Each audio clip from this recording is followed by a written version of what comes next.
What's going on, everyone? This is Kevin here, coming at you with my hands-on and first impressions video of the Samsung Galaxy A54 5G.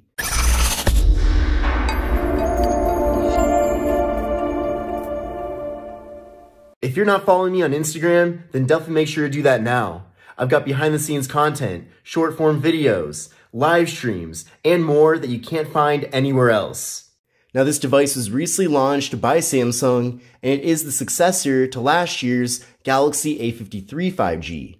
Now, in a separate video, I will be comparing this phone to that phone, so definitely make sure to subscribe to the channel so you don't miss out on that content. Now, before I show you a variety of different things about the Galaxy A54 5G, let's see what all comes included here in the box. So here is the box for the A54 5G. There's a picture of the phone right there. And by the way, I want to mention too that I have linked to this device in the video description so that you can take a look and see what various configurations are being offered in your region. I know in some regions the phone is offered in different colors, and also there are different promotions being offered as well. So again, take a look at the various links in the description to see what your various options are. Now with the A54 5G, we have yet another slim box, similar to the predecessor model of the device. In the box itself, we have a quick start guide. We also have a SIM card removal tool, and then finally, we have a double-sided USB-C cable for charging and data transfer. But unfortunately, similar to last year, there is no USB wall adapter included in the box, so you will have to supply that on your own. Now, in many ways, the Galaxy A54 5G is more of an evolution from its predecessor model. However, there are quite a few things here with the device that are completely new. For example, the overall form factor of the phone is a lot different. We have a different style camera setup here in the back. Also, this time around, there's only 3 cameras instead of 4, which we'll talk about a little bit later on in the video. But I'd say the biggest difference is the build materials.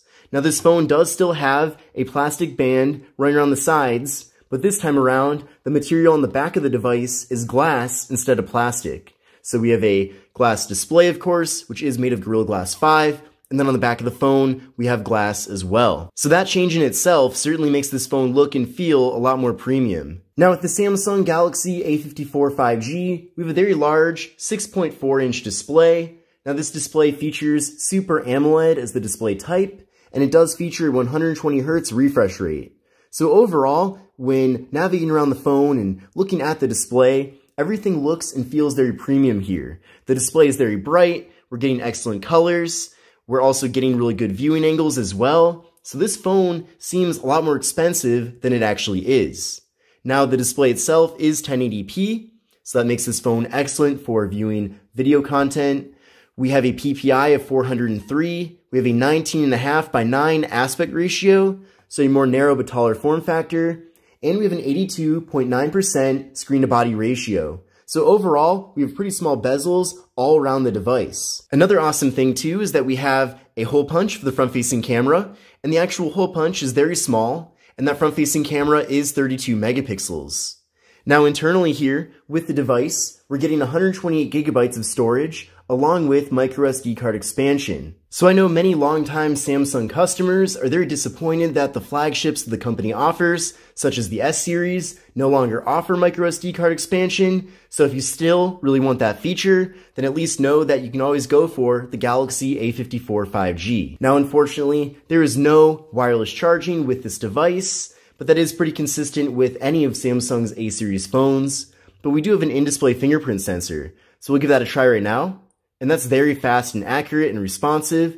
You probably noticed as well that I can do this with the display off, so that works really well. And in addition to that, this device does feature face unlock. So I do appreciate that we have multiple methods here for accessing the phone. Now heading over to the cameras on the back of the device, as I mentioned a little bit ago, we are getting a triple camera setup. So we're getting a 50 megapixel main camera, a 12 megapixel ultra wide angle camera that can capture images at up to 123 degrees, and we're getting a 5 megapixel macro camera for close-up images. So the big omission compared to the previous model of this device, the A53 5G, is that there is no dedicated depth sensing camera. But it appears that this time around, Samsung is using software to help out its portrait mode versus actually relying on a whole separate camera for that functionality. And speaking of portrait mode, we're getting that with both the rear and front cameras on this device.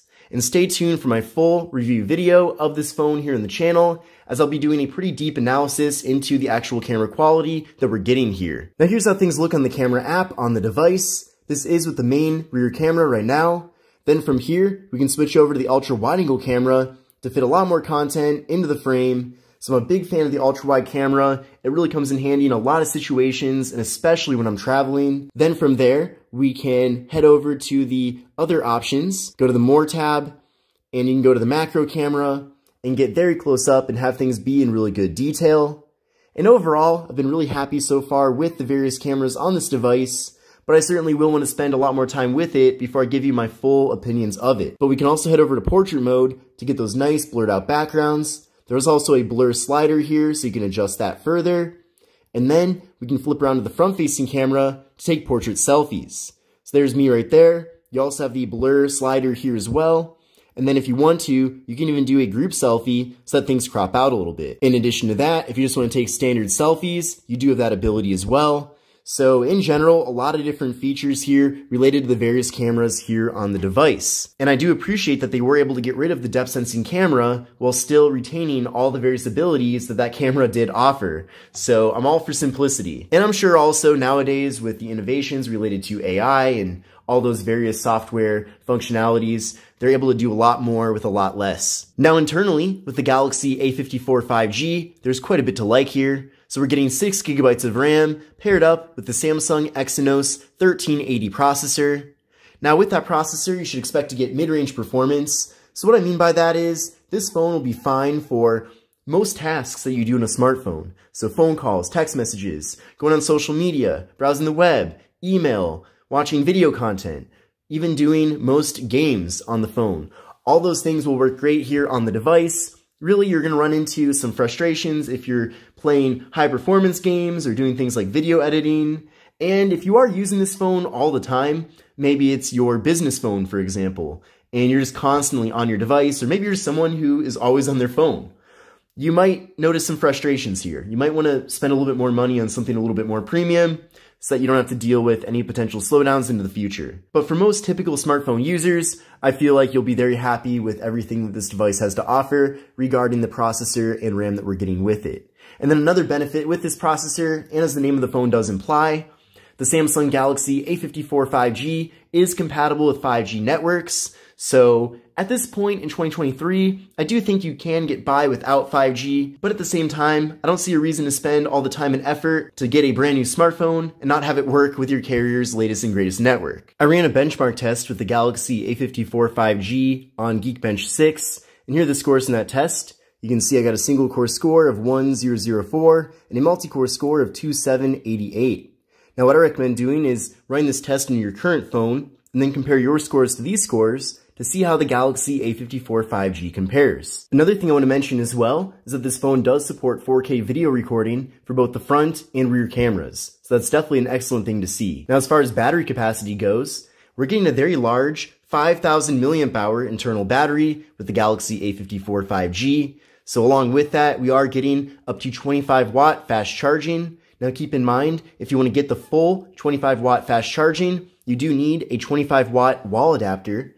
And there isn't even a wall adapter included in the box here with the phone. So keep in mind that the wall adapters you currently have might not even be fast enough to deliver the full fast charging speed that this phone is capable of. And I definitely recommend recharging the phone at 25 watts if possible, just so that you'll be able to get the phone recharged very quickly so you can move on with your day. But one thing's for sure, having that massive internal battery definitely will give this phone very good battery life. Now as far as the software goes, on the Galaxy A54 5G, this phone is running Android 13, paired up with Samsung's One UI 5.1. Now, if you've used a Samsung device anytime recently, and especially within the last 5 years, the experience here should be pretty familiar to you. So, one thing I do appreciate about One UI is that Samsung does change Android quite a bit compared to stock Android, but at the same time, they are packing this phone full of different unique features. And also there's the whole Samsung ecosystem as well that this phone is then part of. But definitely stay tuned for my tips and tricks video about this phone, as I'll be showing you a variety of my favorite features. Now another awesome thing with the Galaxy A54 5G is that we are getting NFC.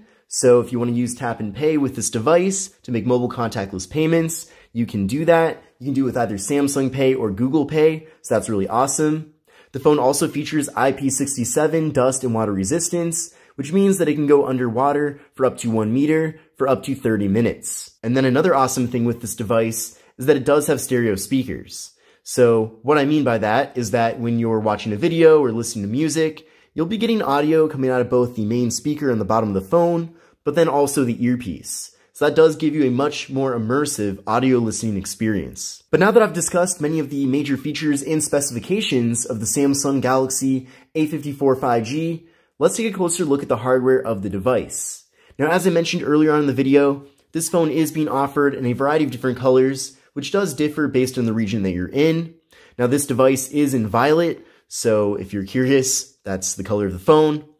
But taking a look at the left side of the phone, we have nothing. Then on the right side, we have volume up, volume down, and also the power button. Then up top here, we have the noise canceling microphone, and then the slot for the micro SD card and SIM card. Then on the bottom of the phone, we have the microphone, USB-C port for charging and data transfer. Looks like another microphone here as well, and then the speaker. Then on the back of the phone, we have the triple camera setup, flash, and then that's pretty much it. We have the Samsung logo. But overall, I really like the glass material on the back of the phone. It certainly makes it feel a lot more premium than even this device is. And the frosted sides of the phone also give it a nice touch. So overall, I'm really happy so far about the Samsung Galaxy A54 5G. I feel like this phone is a really solid successor to last year's Galaxy A53 5G, and I'm really looking forward to spending more time with this device and giving you a variety of different videos about it. But I hope you enjoyed this video. If you did, definitely give it a thumbs up. But this is Kevin here, and I will see you in the next one. Take care and have a great rest of your day.